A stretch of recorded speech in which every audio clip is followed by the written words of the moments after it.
Les pires candidats RN. Je profite de ce dernier jour de campagne internet, parce que à partir de minuit, on n'a plus le droit de faire campagne, pour vous parler des pires candidats RN. Vous pouvez faire tourner cette vidéo, parce que faut que les gens se rendent compte que le RN, malgré le processus de dédiabolisation, en fait, c'est un parti qui reste bourré de gens qui sont autoritaires, racistes, antisémites, sexistes, suprémacistes, violents, qui ont fraudé. C'est le seul parti à avoir, participé ou à avoir aidé, à être impliqué dans des, attentats terroristes. Enfin voilà, ce n'est pas un parti comme les autres et il faut le voir.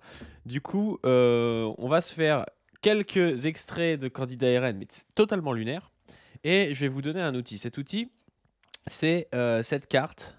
Hop, là, il y a une carte de France des candidats RN. 154 preuves que le RN existe toujours. Alors, vous ne le voyez pas en haut parce que là, c'est mal coupé là, sur la vidéo, mais c'est pas très grave. Et donc, vous avez la France là, et vous pouvez venir cliquer. Je sais pas, moi, allez, ce candidat RN, c'est quoi? Marie-Françoise Curzel, en 2020, avec le compte de la Fédération de la Manche, elle tweet l'arroseur arrosé suite à l'assassinat de Jean Ducine, enseignant retraité, président de l'association d'aide aux migrants. Voilà. Donc vous avez des bails comme ça, si vous voulez trouver des bails dans votre région, vous habitez, je sais pas, dans l'Aisne.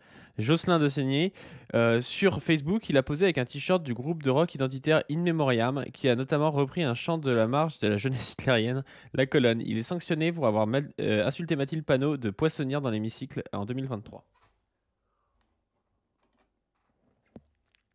Là, Christophe Benz, il estime que le droit à l'IVG est un génocide de masse. Il est également l'auteur d'un essai sur les races, décrypter l'antiracisme en une heure. What the fuck? Un truc de zinzin, le gars, il est auteur d'un essai sur les races, décrypter l'antiracisme en une heure, paru en 2011, pour lequel il affirme que la notion de race serait victime d'un terrorisme sémantique. Selon lui, distinguer les races, c'est un travail de bon sens, c'est un travail scientifique. Et voilà, et ce qui est bien, c'est que là, vous avez la petite source du JDD. Donc si vous voulez aller voir ça, et notamment faire campagne comme ça auprès de vos proches qui seraient tentés de voter Rassemblement National, vous allez voir sur la carte et vous allez voir ce que ça dit. Il y a quand même 154 preuves. Donc ça fait, il y a quoi? Doit y avoir 400 candidats RN ou 450, c'est quand même pas mal. On va se regarder quelques extraits. Alors là, c'est pas un extrait, mais c'est un tweet que j'avais fait. J'avais mis Raphaël Arnaud, fiché S pour activisme antifasciste versus Annubel Jacou, RN, organisatrice d'une prise d'otage à main armée, dans une mairie. En 1995, devinez qui les médias ont choisi pour lancer une polémique. Parce qu'on a entendu 30 000 fois, oui, Raphaël Arnaud, il a une fiche S. Alors, il a une fiche S parce qu'il fait de l'antifascisme. Il n'a jamais il a jamais été condamné pour quoi que ce soit. Il n'est pas dangereux. Elle a été condamnée pour une prise d'otage dans une mairie avec une carabine. Elle a tiré comme ça dans le plafond avec la carabine. C'est un extrait de journal qui est ressorti pour le montrer. Vous pourrez aller voir sur mon Twitter, pas du stream si vous voulez. Une prise d'otage à la mairie d'Ernée. Donc c'est Madame Jacou. Alors maintenant elle s'appelle Annibelle, je crois. Elle est dans une circonscription en Mayenne. Ensuite, juste là je vous mets cet extrait, on va pas l'écouter entier, mais c'est sur Bardella qui dit sur 600 candidats, il peut y avoir 2 ou 3 qui peuvent tenir des propos qui sont contraires à ce que je défends. Jordan Bardella revient sur les candidats du Rassemblement National au profil embarrassant. Il n'y en a pas 2 ou 3 en fait. Là, il y avait 154 preuves sur la carte. Et il y en a pas une bonne trentaine déjà où j'ai vu des extraits. Donc on les voit en train de tenir les propos. Et puis des fois, c'est des propos qui sont tenus il y a 5 ans. Je pense que quand il y a 5 ans, tu disais, bon, bah hiérarchiser des races, c'est du bon sens. Peut-être qu'aujourd'hui, t'es pas très clair. Ou au moins, tu devrais avoir à t'en expliquer.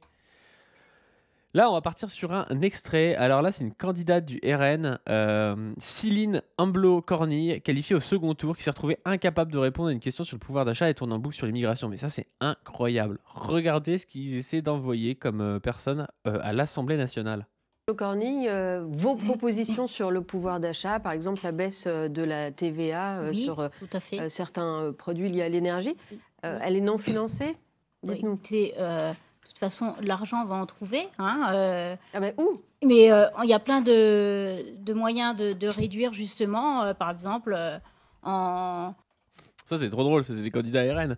Ouais, donc vous voulez enlever des revenus de l'État, vous voulez inciter à augmenter, je sais pas quoi, le SMIC. Enfin, c'est pas le SMIC qu'ils veulent, mais ils veulent inciter les patrons à augmenter de 100 euros si les patrons veulent bien, en baissant les charges patronales, je sais pas quoi. Et en fait, quand tu leur dis, mais comment est-ce que vous trouvez un peu d'argent, comment est-ce que vous faites pour relancer l'économie pour qu'il y ait justement ces augmentations? Ils bégayent parce qu'en fait, ils n'ont pas de programme économique et ils finissent toujours par dire l'immigration, ça coûte cher. Ce qui est faux en plus, hein. On rappelle que les chiffres de l'OCDE, c'est que l'immigration, ça coûte peu ou ça rapporte peu. Et en France, ça rapporte un petit peu depuis 2018. Donc ça rapporte en fait l'immigration en France. Et quand ça coûte pas grand-chose. Je vous invite à aller voir ma vidéo avec Stéphane de la chaîne Le Fou Allié sur laquelle on a décortiqué tous ces chiffres-là sur ma chaîne donc principale, sur la chaîne Pas du Ring, qui s'appelle, je sais plus trop quoi, c'est deux cancres. En gros, il y a deux cancres sur la miniature. Vous tapez deux cancres Pas du Ring, vous allez trouver sur l'immigration. En, Immigration Pas du Ring, vous trouverez aussi, je pense. en baissant l'immigration, on va réduire totalement. C'est-à-dire, Je rééduque ces deux cancres sur l'immigration, elle s'appelle la vidéo, je crois. Eh ben, par exemple, ça sera plus permis de rentrer sur le territoire, comme c'est actuellement le cas. et donc en termes de pouvoir d'achat, qu'est-ce que ça génère comme économie? Est-ce que vous l'avez quantifié? Est-ce que vous pouvez nous expliquer les mécanismes? Ben, de toute Vous voyez, là, il y a toute la structure mentale de quelqu'un du RN, c'est-à-dire que ils sont là, non pas pour le social, mais pour taper sur les étrangers, en gros. C'est le pacte racial. Et donc, ils disent oui, c'est pour le social, mais en fait, quand tu grattes un peu, il n'y a aucune mesure sociale. Et par contre, ce dont ils se souviennent du programme toujours, c'est qu'on va taper sur les Arabes, en gros. C'est un peu ça le truc. Sur les Noirs et les Arabes. Et c'est important de le voir. Enfin, ça transparaît dans ces comment ça s'appelle, dans ces interviews. Si leur but, c'était, je sais pas, d'augmenter le SMIC, et qu'ils étaient nuls, parce que là, bon, elle n'est pas habituée, elle est nulle en interview, et ben elle bouclerait sur on va augmenter le SMIC. Vous en connaissez comme ça des communistes qui sont pas forcément très doués en débat et tout, qui sont pas habitués, et dès que tu leur poses un truc, ils disent oh, le problème c'est les patrons et tout, machin, on va augmenter le SMIC. Voilà, on va augmenter, on va collectiviser l'usine, on va collectiviser les moyens de production. C'est des discours qui parfois sont un peu simplistes si tu tiens juste ce discours toujours en boucle. Mais on voit que ton but profond, c'est ça. Elle, on voit que son but profond, c'est de casser les couilles aux Noirs et aux Arabes. toute façon, on a plein de propositions pour justement ramener de l'argent. Je vous dis, en immigration, que ce soit aussi les cartes vitales. Il y a beaucoup de fraude à la carte vitale. Donc, on a plein de propositions comme ça, chiffrées. Là, je ne pourrais pas vous faire un global, mais nous avons plein de points pour... Ils sont persuadés que le problème d'argent en France, c'est les fraudes de carte vitale. On a envie de lui dire par qui? Par qui? Elle va nous dire par les Algériens qui ont des cartes vitales en Algérie. C'est le bon vieux truc de Zemmour. En fait, ces gens ne sont pas capables d'engager un rapport de force avec ceux qui nous piquent du fric, c'est-à-dire la bourgeoisie. Parce que les trucs, les cadeaux de 250 milliards, c'est pas trois Algériens avec des fausses cartes vitales qui les prennent. Hein. Faut arrêter de croire ça. Ce qui nous pique vraiment de la thune, c'est les cadeaux qu'on a fait aux plus riches. C'est la fraude fiscale. C'est principalement ça qui coûte de la thune. C'est pas trois pélos qui sont pauvres et qui vont gratter 50 balles par-ci par-là. En plus de ça, quand ils grattent ces 50 balles, ces trois pélos-là, ils vont les remettre dans la... Ils vont consommer avec. Ils vont consommer avec. Donc quand tu commences à... Je sais pas, imaginons que tu as gratté un RSA, tu devrais pas l'avoir. Tu consommes avec, l'argent repart dans le circuit, c'est pas la catastrophe. C'est pas la catastrophe. Et on sait que la fraude sociale, comme ça, des gens qui grattent un peu, ça représente, on dit souvent, je crois, 3 à 5 milliards. La fraude fiscale, c'est 100 milliards. 100 milliards, c'est 20 fois plus grand en fait. Donc c'est même pas les mêmes chiffres, ça n'a rien à voir. Tu vas pas renflouer les caisses en grattant la fraude sociale. Et je pense que jamais tu auras un système où il y aura zéro fraude sociale. Alors que la fraude fiscale, tu peux vraiment la baisser. Même si tu la baissais rien que de 20%, tu récupérerais 20 milliards. C'est énorme. justement baisser, redonner du pouvoir d'achat aux Français tout en ramenant de l'argent à l'État.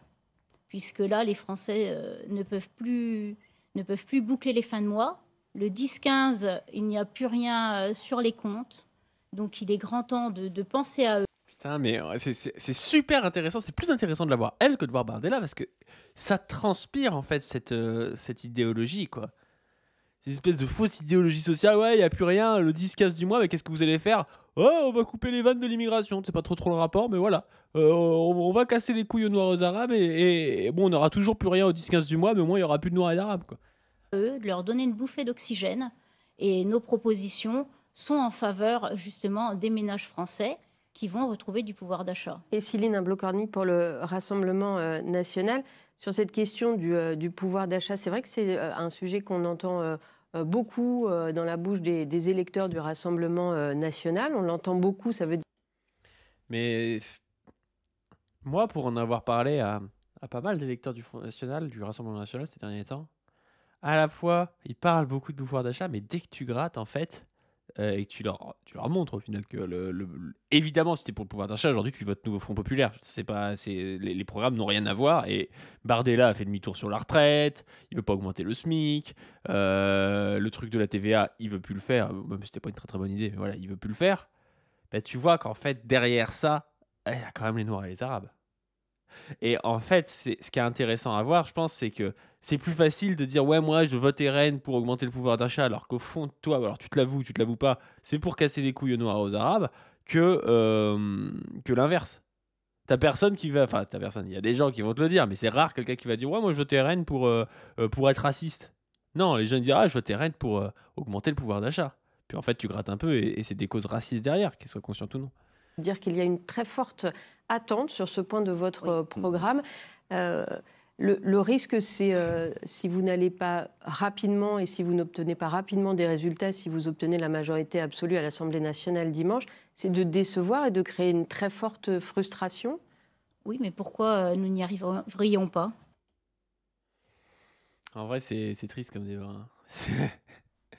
Allez voter et allez voter dimanche pour qu'il n'ait pas la majorité. Allez voter. J'ai toute confiance en Jordan Bardella. Avec toutes ses propositions, nous allons réussir. Ouais, y a rien. Il y a ce type-là, pour le RN, Laurent Gnedig, les propos de Jean-Marie Le Pen sur les chambres à gaz n'étaient pas une remarque antisémite. Vous avez vu tout ce qui s'est passé avec la France Insoumise. Hein. La France Insoumise. Là, j'ai entendu Ali Diouara. Allez voter Ali Diouara dans sa circonscription en Seine-Saint-Denis. Je ne sais plus où elle est, sa circonscription. Allez voter Ali Diouara. Ali Diouara, j'ai entendu sur TF1, oui, il est antisémite. Pourquoi? Parce qu'il a dit que Glucksmann était sioniste. Donc voilà, quand il y a un gars de la France Insoumise qui dit quelqu'un est sioniste, ce qui est juste être sioniste, c'est un positionnement politique. Hein. On peut être sioniste sans être juif. Hein. Glucksmann, il est juif, mais il y a des gens qui sont pas juifs et qui sont sionistes. Hein. C'est pas du tout religieux ou racial d'être sioniste. Quand on dit que quelqu'un est sioniste, c'est antisémite, ça passe en boucle à la télé et on essaie de te matraquer ça pour pas que tu passes. Par contre, quand il y a un gars du RN qui dit Jean-Marie Le Pen sur les chambres à gaz, la remarque n'était pas antisémite, on va le dire vite fait, mais voilà, on va pas trop interroger Bardella là-dessus. Avant le premier tour, en tout cas, on n'a pas vu les gens être durs avec Bardella contre ça, sur ça, alors que c'était assez connu déjà qu'il y avait plein de candidats qui n'avaient pas les fesses propres.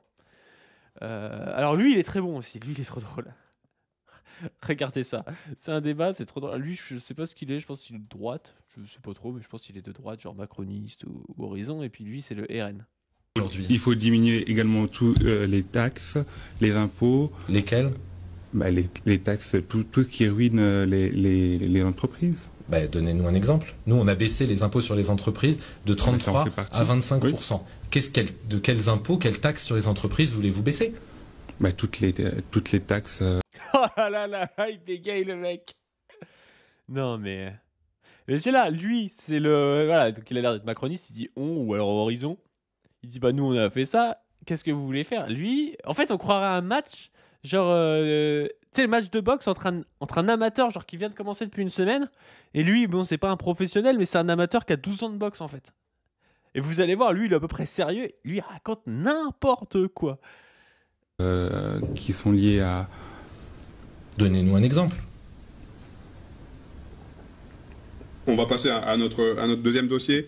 Des mesures pour concilier l'environnement et le tourisme. On sait que ce sont deux notions très présentes sur Annecy, on a le lac d'Annecy, sur la deuxième circonscription, sur notre département. En plus, ouais, là, il parle du lac d'Annecy, mais les candidats RN, ils sont beaucoup parachutés, donc ils connaissent pas du tout le territoire et c'est trop trop marrant. Il y a notamment ça en Corse. Alors, je vous ai mis un extrait de Corse pour tout à l'heure, mais il n'y a pas beaucoup de... J'ai pas tout mis, hein, évidemment. Vous pouvez aller voir les extraits des candidats RN en Corse, mais c'est à mourir de rire. Ils sont ils connaissent pas en fait du tout la Corse, quoi. Ils sont pas du tout de là-bas. Et surtout qu'en plus les Corses, ils ont un vote quand même qui est pas mal pro-Corse, pas mal indépendantiste et tout ça. Donc quand tu arrives et que tu connais même pas la circonscription, ça la fout mal, quoi. Département. Monsieur Bouvard, vous avez la parole en premier. Quelles seront vos mesures pour concilier environnement et tourisme? Alors, environnement et tourisme. Environnement, déjà, il faut enlever toutes les